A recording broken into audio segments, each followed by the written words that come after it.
कि हम mix cost की कैलकुलेशन या मिक्स कॉस्ट को सेग्रीगेट करने के लिए हम यूज करते हैं, and that method is known as ordinary least square, या जिसको OLS मेथड का नाम दिया जाता है।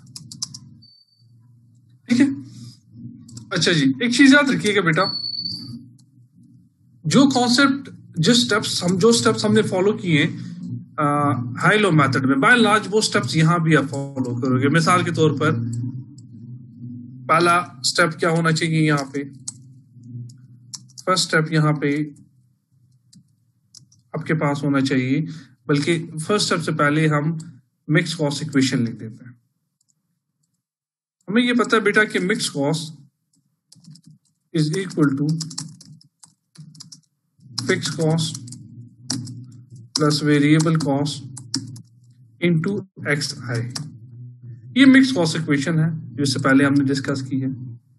अच्छा, अब इसको थोड़ा सा अगर हम OLS में इसको तो कुछ टेक्निकल नाम्स हैं जो हम यहाँ में रख देता हूँ। यहाँ पे MC जो mix cost that is equal to alpha not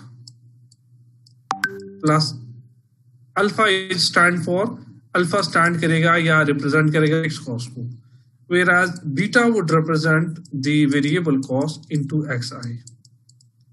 ठीक है, यहां पे alpha stand for what, this is alpha,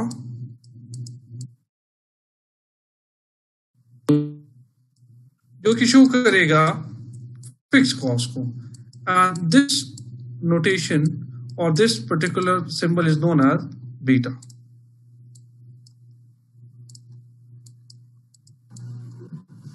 हो गया, यहाँ तक क्लियर है सबको? Is it clear everybody? Yes sir. अब यहाँ पे बेटा एग्जैक्टली हमने दो स्टेप फॉलो करने हैं। फर्स्ट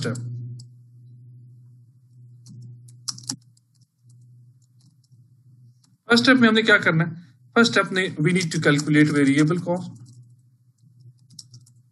या जिसको हम ब्रैकेट में मैं बीटा लिख देता हूँ। Now, how can we calculate beta? Beta is equal to, this is the covariance of activity,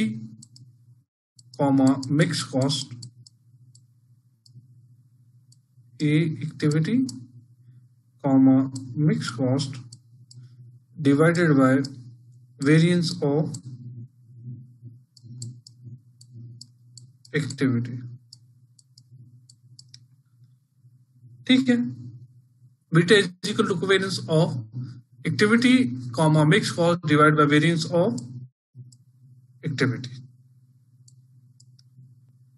अब सबसे पहले सवाल ये होना चाहिए जी कि ये को VA का क्या मतलब है, तो ये मैं यहां लिख देता हूं, COV का मतलब है COVA कॉमा C का मतलब है covariance between activity and mixed cost। ठीक है, second one we have VAR A का मतलब है वेरिएंस ऑफ एक्टिविटी। जो आपके पास एक्टिविटी है उस कॉलम का वेरिएंस कैलकुलेट कर लोगे, तो that is known as VAR A। अब सवाल ये होना चाहिए जी के covariance of A MC and MC के दरमियान जो कोवेरियंस है ये कैसे फाइंड किया जाएगा? तो ये फाइंड किया जाएगा summation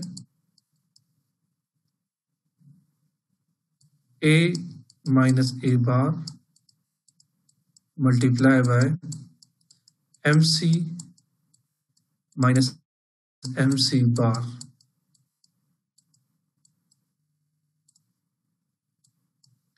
divide by N minus. पहले आप क्या कर लोगे, ये कैलकुलेट कर लोगे। वेरिएंस कैसे कैलकुलेट किया जाएगा? Of A that will be equal to summation A minus A bar whole square divided by n-1। इस तरह हम वेरिएंस कैलकुलेट कर लेंगे। उसके बाद हम we will again move on to the second step। जैसे लास्ट टाइम हमने पढ़ा था एग्जैक्टली यहाँ भी सेकेंड स्टेप में हम क्या करेंगे, we will calculate the fixed cost, या जिसको हम ब्रैकेट में क्या कहते हैं, जिसको हम अल्फा नॉट कहते हैं। ठीक हो गया जी। So alpha not will be equal to MC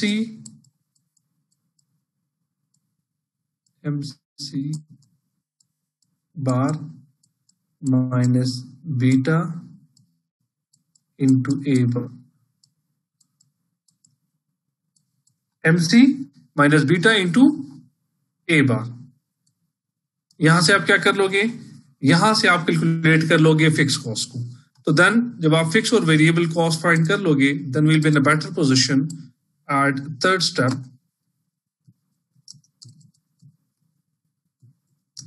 that is mix cost. फिर आप क्या कर सकते हैं, मिक्स कॉस्ट फाइंड कर सकते हैं। मिक्स कॉस्ट कैसे फाइंड करोगे, that will be equal to MC will be equal to fix cost plus, बल्कि मैं यहाँ पे जो नोटेशन हमने पहले यूज की है, जो सिंबल, उसी को मैं यहाँ यूज कर लेता हूँ। In that case we will have mixed cost is equal to alpha naught plus beta xi, beta into x I। ठीक हो गया जी। तो इस तरह 3 स्टेप फॉलो कंप्लीट हो जाएंगे in order to calculate, in order to segregate the proportion of fixed and variable cost out of total mixed cost। ठीक है, am I clear?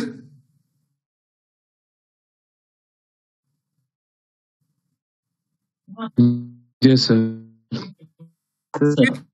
चीज और मैं यहाँ पे लिखता जाऊँ, पास A bar is basically मैं यहाँ पे स्पेस क्लिक करूँगा और एवरेज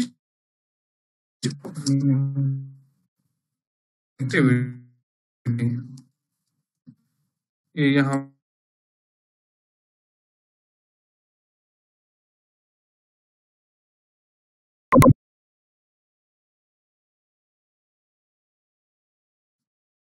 और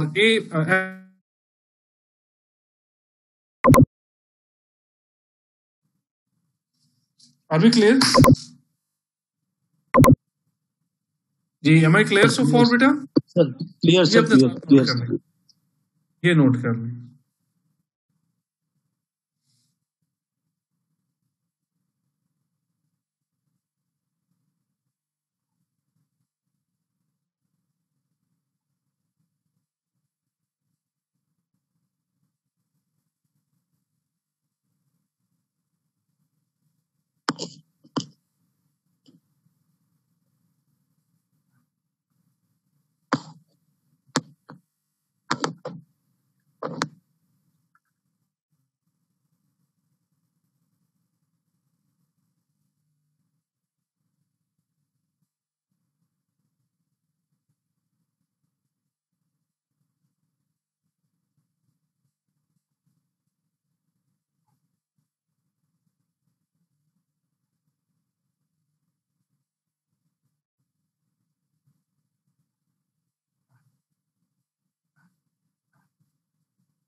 हो गया सर।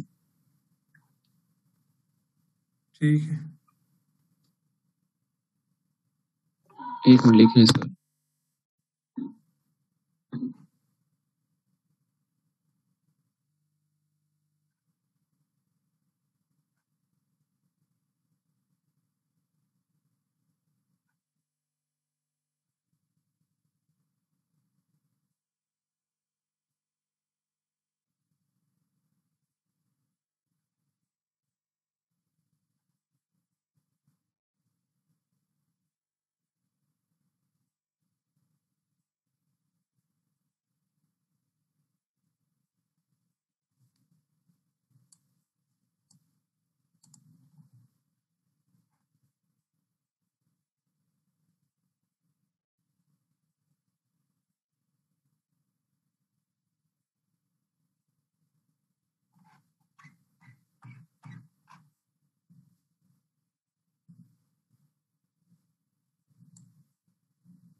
सर लिख लिए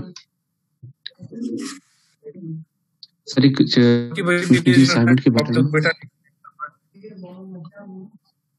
अभी नहीं सर बेटा, आपसे एंड पूछना पे ये था जी। अच्छा अच्छा ठीक है sir.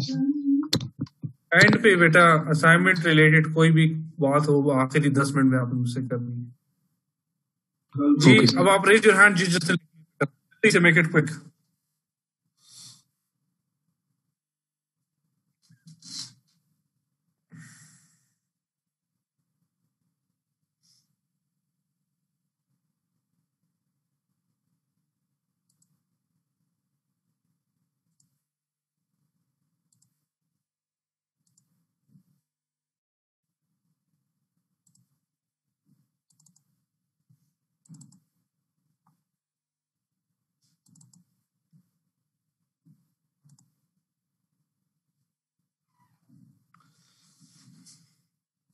Faisal Khalid, do you have Faisal?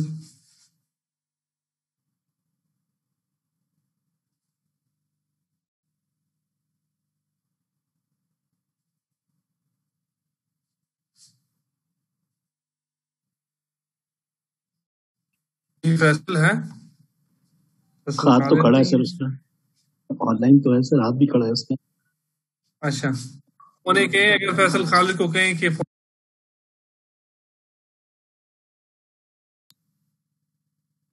Sir आपकी आवाज कट गई है सर।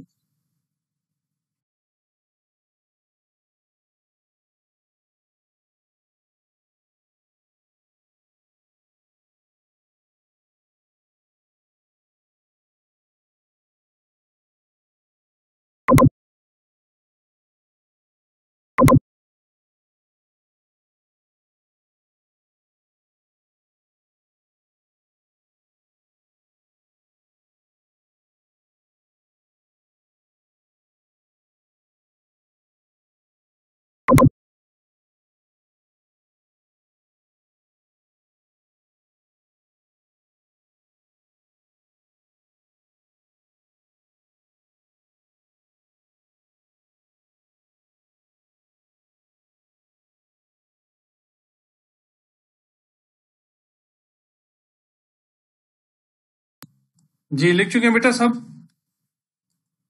अच्छा जी, अगर आप लोग लिख चुके हैं, मैं इसलिए बार बार पूछ रहा हूँ कि ये बहुत इंपॉर्टेंट कॉन्सेप्ट है, ये ना हो कि फिर आपके कि हमने तो लिखा ही नहीं है, तो सिचुएशन में थोड़ा सा इनकन्वीनियंट हो जाता है फिर क्वेश्चन सर सॉल्व लिख करना। लिया ठीक है, लिख लिया सर। अच्छा ठीक है। सर एक रिक्वेस्ट थी आपसे कि ये फर्स्ट स्टेप जो है वेरिएबल कॉस्ट, ये इसको रिपीट कर देंगे आप एक दफा? अच्छा जी, मैं कर देता हूँ। अच्छा जी बेटा, ये बहुत सिंपल पॉइंट है कि जी अल्फा बीटा हमने कैलकुलेट करना है in order to calculate variable cost per unit. ठीक है, वो कैसे फाइंड होगा? वो ऐसे फाइंड होगा कि beta is equal to covariance of A comma M C divide by variance of A. अच्छा, एक चीज याद रखिएगा कि covariance of A comma M है, ये covariance between activity and mix cost कहलाता है। VAR ए कहलाता है वेरियंस ऑफ एक्टिविटी। ठीक है, तो हम क्या करेंगे, सबसे पहले बीटा कैलकुलेशन के लिए कोवेरियंस फाइंड करेंगे। तो covariance of A comma M C is equal to summation A minus A bar into M C minus M C bar divide by N minus one. ठीक है, वेरियंस कैसे find होगा? Summation A minus A bar whole square divide by N minus one. जब आप covariance को divide कर लोगे by variance, so you will get the value of beta. Second step में, जो फर्स्ट स्टेप में आपने बीटा कैलकुलेट किया होता है, वो आप इस इक्वेशन में लिख दोगे, M C minus beta into A bar. ठीक हो गया बेटा? जी सर। अच्छा, ये सब लिख चुके हैं, तो मैं आपको जरा क्वेश्चन सॉल्व करने का एक टिप दे देता हूँ। उससे ये होगा आपको जरा क्वेश्चन को समझने में, उसको सॉल्व करने में आसानी रहेगी। पहले बेटा आप लोग ऐसे कॉलम बनाएंगे। कॉलम कैसे? मिसाल के तौर पर एक कॉलम होना चाहिए आपकी एक्टिविटी का, मैं ए लिख रहा हूँ सिर्फ। एक कॉलम होना चाहिए कॉस्ट का, मैं एमसी लिख रहा हूँ। एक कॉलम आप बनाएंगे ए माइनस ए बार का, एक कॉलम आप बना लें MC माइनस MC बार का, ठीक है। एक कॉलम बना लें आप ए माइनस ए स्क्वायर का, ए बार होल स्क्वायर का, और इसका समीशन भी ले लें तो ये आपके वेरिएंस के काम आएगा, ए माइनस ए बार, ठीक है। अच्छा, एक चीज याद रखिएगा, ये जो n टर्म है ना, n is basically number of observations, number of observations, कितनी ऑब्जर्वेशंस है उस बेस पर मैं यहाँ पे इसको जरा और क्लियर लिखने की कोशिश करता हूँ ताकि आपको समझने में आसानी रहे। n is equal to number of observations, ठीक है, क्लियर है सबको? तो जो n हमने उधर लिखा वो n क्या मतलब है, ये छोटा n हो, क्लियर है बेटा? नंबर ऑफ ऑब्जर्वेशन सर, आपकी आवाज कट रही है। नंबर ऑफ ऑब्जर्वेशन है बेटा। मैं अगर आप मुझे जरा टाइम दें तो मैं ये मीटिंग को एंड करके दोबारा स्टार्ट कर दूं तो मुझे जरा आपको समझाने में आसानी रहेगी, ठीक है? ठीक है सर, सही, okay sir, okay, right sir. वैसे भी 2-3 मिनट रह गए इसमें।